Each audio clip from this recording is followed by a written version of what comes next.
and welcome to another edition of From the Territory on NTA Channel 5 Abuja, the fourth Sunday of the new year. Our searchlight today is on the host community, Garki Village, which accommodates people from all walks of life living peacefully. We also have for you a review of some critical sectors of the economy. Once again, welcome. I am Ifoma Odinta. Lucy.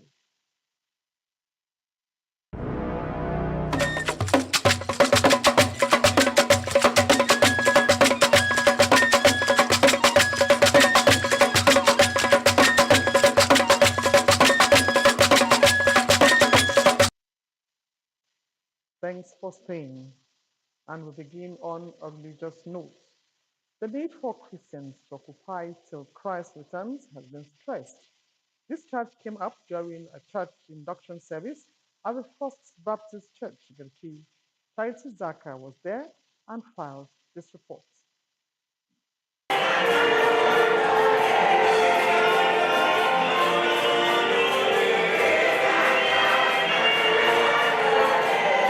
Rendition of songs took the airwave as the church observed the induction of her pastor. First Baptist Church Gariki begins its first Sunday church service with this induction of Pastor Thomas Ekugbeni Tokwaitore, who is now to serve in the capacity of a senior pastor of the church. Called to serve in the vineyard of God, members are optimistic that the inductee has the capacity for the task. I only pray for him that God will grant unto him more unction to function well and more oil and wisdom that he will succeed in this new task. Ministering, Reverend Israel Akenji admonished the church for her full cooperation and commitment to the new leadership of the church. He should be thankful to God for what God has given him and take the work very seriously and seek the face of God in prayer, be committed to the word of God and give good example and leadership.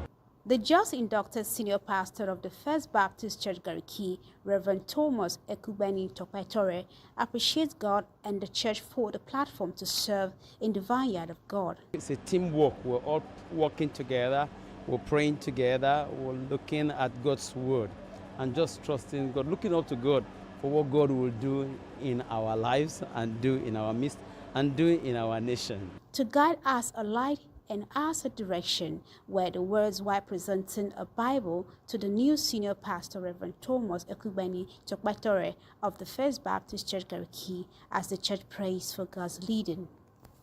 Charity Zaka, NTA News. As part of efforts to rejig the security architecture and provide effective protection of primary and secondary schools across the Federation, the Commandant General of the Nigeria Security and Civil Defense Corps, Ahmed Abubakar Audi, has approved the immediate appointment of Ahmed Abodunri as the new commander of the National Safe Schools Response Coordination Center.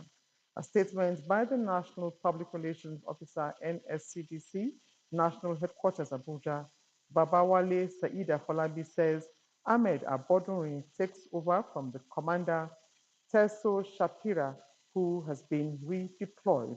The NSCDC, as a lead agency in the protection of critical national assets and infrastructure with schools inclusive, holds the federal government's National Safe Schools Response Coordination Center, which is the first of its kind in the implementation of the Safe School Implementation Project. It was established on 13th February 2023 to enhance security of schools and host communities, to coordinate security agencies and other critical stakeholders for effective performance. The new commander of the National Safe Schools Response Coordination Center was born in Iresi, Osun State. He was a trained and accomplished journalist before he joined the NSCDC as a volunteer in 1994 and rose through the ranks. Now, stakeholders in politics in the FCT have described 2023 as eventful and full of surprises, with the social media playing a significant role. In this review, yours truly highlights the highs lows, and prospects of the FCT political landscape. Many view 2023 as a historic political year marked by increased youth participation, especially in the FCT. INEC FCT took proactive measures for a smooth February general election. The electoral body extended registration deadlines, decongested polling units, and conducted a mock accreditation exercise to test BEVA's functionality. With more than 1.5 million registered voters and 2,822 polling units, INEC FCT aimed for a free and fair election. Every one of us will believe that, or will agree that it came with lots of surprises to us as political players. Certainly, so many things that happened were not expected, right? And of course, to those of us who are within the ruling party, it came with lots of surprises. To those who also are coming from the opposing part, the opposition political parties, it was something to celebrate. Generally, the atmosphere politically was good, devoid of crisis. There wasn't anything that could suggest that political players have issues with each other. 2023 was really a year that was so pregnant with a whole lot of issues, ranging from the area council election after it came and gone, and then whether they will be sworn in or not. There was issue of tenure elongation for the area council. It was a back and forth kind of to a point that a court had to decided their fate. And so all that happened, and to God be the glory, it was laid to rest. FCT residents not only voted for the presidential candidate, but also chose their representatives in the red and green chambers. The election result reshaped the political landscape. The Labour Party secured the only senatorial seats as Senator Ireti Kingigbe defeated the PDP incumbent, Senator Philip Aduda. In the Green Chambers, Chinedu Obika of the Labour Party won one of the two seats, while APC secured the second seat. We need not to underwrite any political party. Sometimes we could say this is a political party that does not even have a structure. It means structure of a political party mean nothing now. That people determine who becomes what. And therefore, whether it is a political party or a zero party or whatever party you can call off, so long as the people are disenchanted, so long as people want to make a case, they could still have their way. The president have appointed Honorable Zafania Gisalo as Minister of Special Duty. One thing that has raised the hope of the people of the FCT, the reason why they have reposed that confidence so much more on him. Beyond the labor movement, stakeholders recognize the influence of social media and youths in shaping election narratives in the FCT. INEC in FCT were, perfect. Okay, nobody is perfect, but they did something closer to being perfect. And I think we must give it to them that, yes, they did everything possible. In the year under review, political players and the electorates were shocked by the PDP state chairman's death on election eve, influencing the election dynamics. With valuable lessons learned, political players look ahead to improved elections in 2025 and 2027. Ifoma Ojinta, NTA News. Giving priority attention to grassroots development in Abuja Municipal Area Council was one of the hallmarks of the Christopher Zaka Mekalangu administration in 2023. Deborah Gazaji Micah brings us insights into the area council activities in the year under review.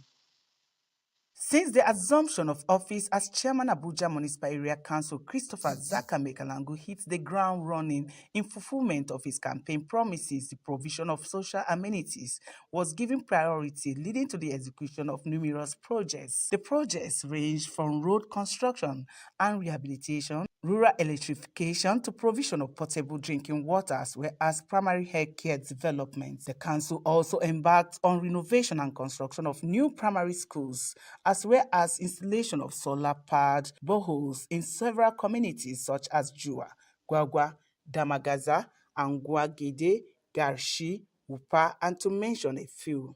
Supervisory Councillor to the Chairman, Emmanuel Inyang, provides further insights. Report of security challenges in Keti along the road, and you all are aware that that road leading to Keti from Kabusa is actually very bad. Council in his wisdom has approved immediate rehabilitation of that road from Kabusa to Keti. This is to assist the security agencies to be able to meet up whenever there is a call.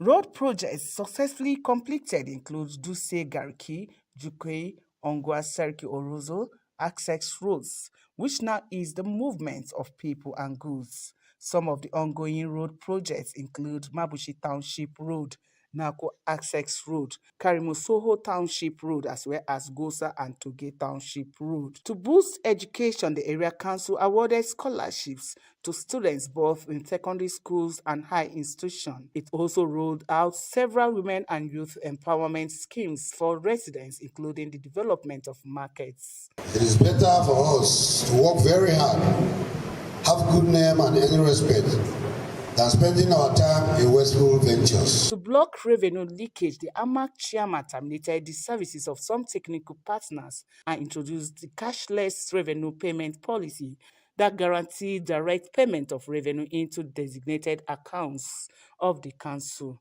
The AMAC Task Force team on revenue monitoring, inspection, and enforcement was also inaugurated with 4 mobile courts constituted to prosecute revenue offenders. In one of its sting operations, the Revenue Task Force apprehended 13 fake revenue collectors, a move applauded by taxpayers and the general public. On air to sensitize public that these are the people that are saddled with this responsibility of collecting this revenue. On health, periodic outreaches were held in communities such as Kurudu, Garki, Lugbe, and others, with free drugs provided to residents. AMAC chairman says he is open to constructive criticism, even as he promised inauguration of some projects and commissioning of new ones in 2024. In Abuja, Deborah Gazajim Micah, NTA News. The annual Tatara Festival of Peace and Development have re-echoed the calls for the preservation of Nyangpa culture for the molding of the younger generation. That was a consensual standpoint of stakeholders at the event in Tatara Karu, local government area of Nasarawa State. Blessing Fulani has more. This square was filled with spectators and cultural enthusiasts waiting patiently for the commencement of Tatara Cultural Festival of Peace and Development.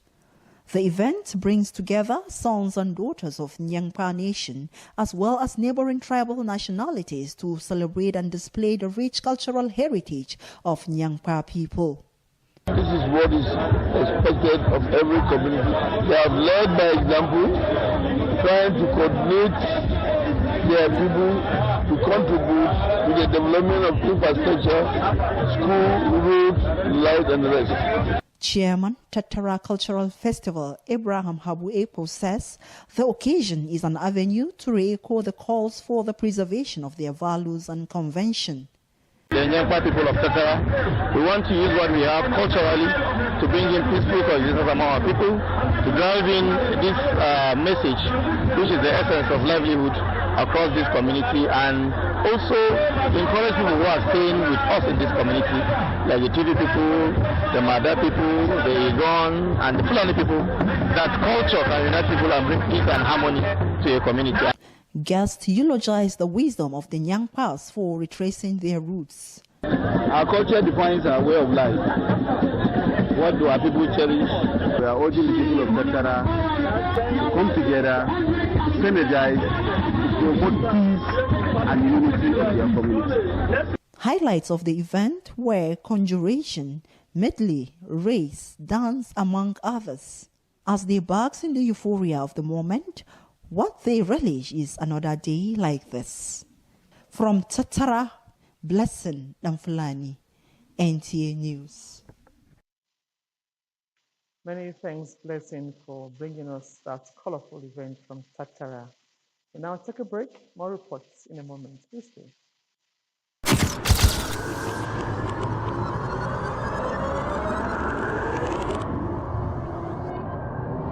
Good evening. Glad to have you join us. Thanks for joining us on Weekly News Wrap. Thank you very much for having me. And it is on that note we welcome you to today's edition of the program. We celebrate creativity, lasting impressions. There's no book stating that this is the role for men.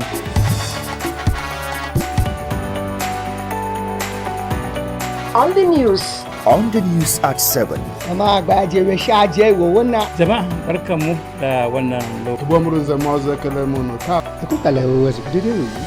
Little Station, NTA Channel 5, Abuja. Would say have a lovely day. Thanks for staying. Let's now bring you some reports from some communities in the FCT. Now, in the heart of Abuja metropolis lies a traditional Gbagi village, Peyi, which is popularly called Gerki or Gerki village. Hakimat Aliu, who visited the community, tells us about the rich history of Gerki. Garki village is located within the city of Abuja, Federal Capital Territory of Nigeria.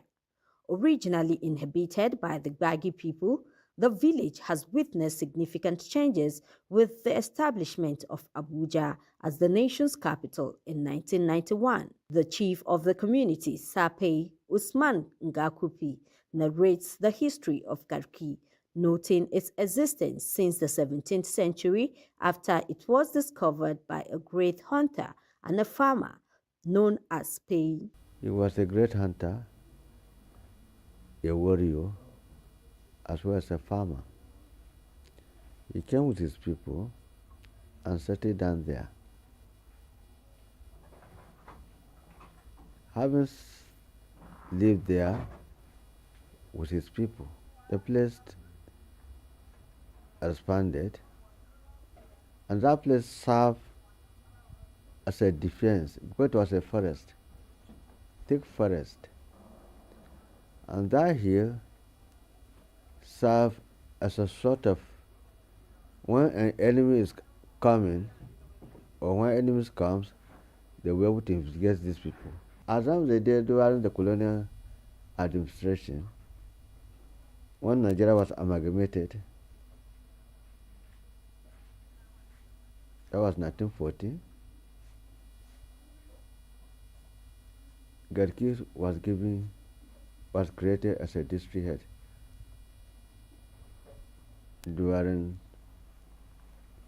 by Mr. Morgan, a white man, under Abuja Emirate, which is now Leja Emirate.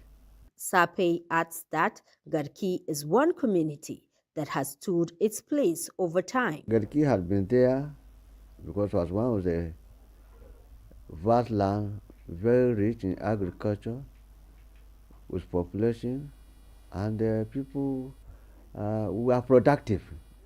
It's not a new settlement. It has been there, and it has been playing an administrative role. And if you can agree with me, when the development started, it's commencing within the chiefdom. Area 1, Secretariat is there, and other development, if you look holistically, most of the development is fall within the FCT, within the chiefdom.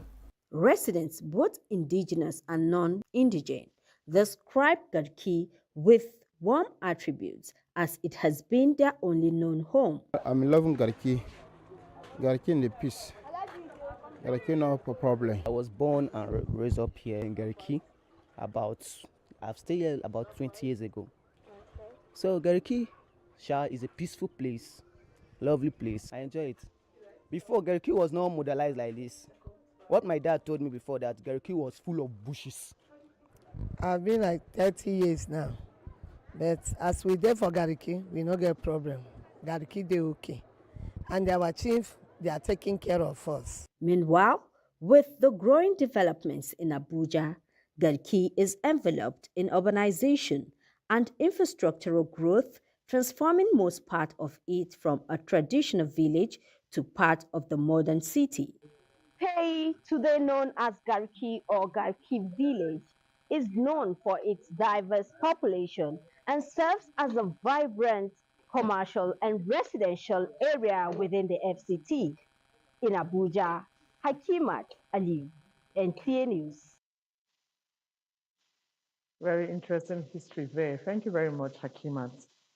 Now, research indicates that most streets of satellite towns in the Federal Capital Territory are fast degenerating into refuse dump sites. Garki village in the heart of Abuja city is gradually taking this shape of nuisance waste. Asaba Williams in this community report examines the sanitary condition of this strategic traditional community. Despite the location of this community, Garki village, which is in the heart of the city, unhealthy practice of indiscriminate dumping of refuse is a popular sight as the heaps of dirt are gradually becoming key features on the roads and residential areas. More hands should be on deck. The FCTA, they are doing their best. And I probably think,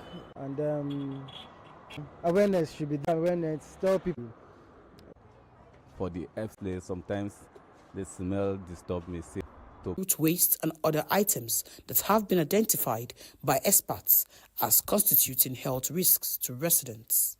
Besides, the drainages are also stuffed with human feces, polythene waste, and other non-degradable heavy wastes, leading to unhealthy pollution. I think the people, I don't know, around it. On the Federal Capital Territory Administration for failing to provide proper and effective means of waste disposal in the metropolis.